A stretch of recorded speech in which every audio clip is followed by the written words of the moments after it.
Chris Johnson started saying this piece of news with a smile, and then he put it away. So, NBC analyst and former head coach of the Hartford Whalers, Daniel? I'm getting that right? Or was Pierre McGuire? Yeah. Yes, like only for a little bit. Apparently, he had like a problem with Pat Verbeek. But still.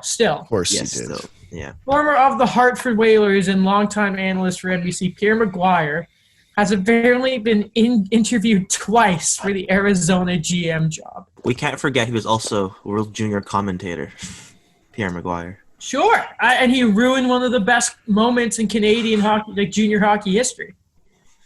I love the comments on that video. It's like, it was a rhetorical question, Pierre. Yeah. It's like, for those of you who don't know, what year was it, Daniel? That was 2009, because that was last year they won before they weren't winning anymore. Mm-hmm. And that was the year where Jordan Eberle, after a great play from John Tavares, ties the game up against the Russians in the dying seconds of the third period.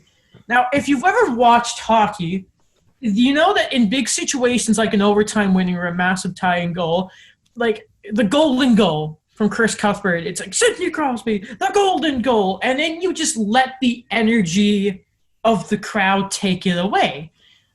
So Gord Miller has the call, and Eberle ties it up, and it's like, Jordan Eberle, can you believe it? And the crowd is going nuts. And the moment Gord is done talking, Pierre just goes, yes, I can, because Kalikin iced the puck. And he starts breaking down the play, which the color guy is not supposed to do until everything has been sorted out and laid low. But, Alex, we're going to get back to the fact that Pierre McGuire, who we've talked about, you've mentioned this before, has been in talks for jobs before, but a second interview for the Coyotes, and I thought they wanted to get the right guy. The league's a joke.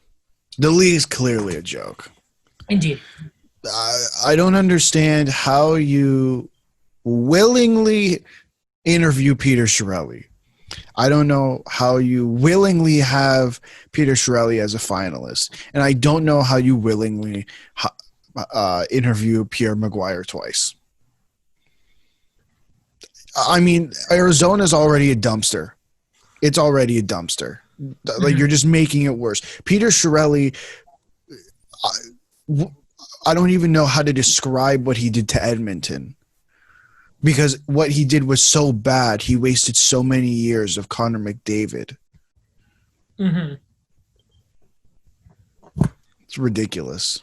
Daniel, your thoughts on this wild development? I think for me, Pierre's a known commodity in the hockey circles, that you go from one extreme to the other. So you go with the John Chaika, the young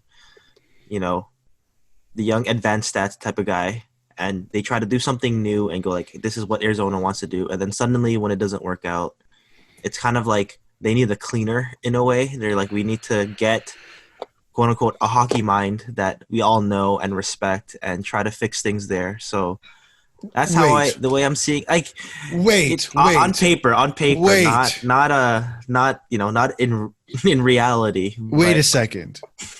What? Who respects Pierre McGuire as in like management? Sorry, there's people who love him as a color guy, and you know what? That's fine, whatever. Who enjoys this man as their coach or as their general manager? Wasn't he notoriously hated in Hartford? Yeah.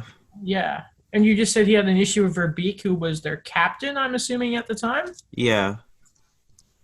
Apparently, this is an alleged thing. Like, I don't know if it's confirmed, but apparently when Pierre McGuire got fired for that team, Pat Verbeek's like, that's the best thing that happened to Hartford.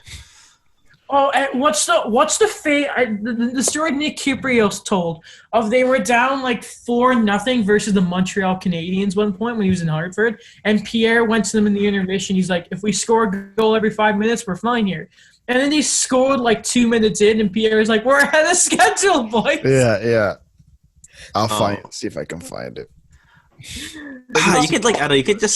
You could just see him and hear him saying something like that. Yeah, you could. Oh, Pierre. There is that legendary article that just goes like through everything about him in Hartford. I don't know who wrote, like, at the top of my head, I don't remember who wrote it, but that's something that we should definitely look for. So apparently he was in the running for the GM job in Pittsburgh 6 years ago. Wow. Really? Well, he loves Sidney Crosby. He wanted a 5-year contract. Listen. So who would have been their GM in 2014? Was that Ray Shero? It might have been the end of Ray Shero. So apparently he wanted a 5-year contract. The only reason they didn't hire him was because they didn't want to go more than 3 years. Yeah, Shiro left in 2014 from Pittsburgh. I remember because that was the James Neal to Nashville trade. I remember that was Jim Rutherford's first move. Imagine what he would have done to that team. I don't know, man. Back-to-back cups? Absolutely not. I don't know. I don't think he would be as aggressive as Jim Rutherford.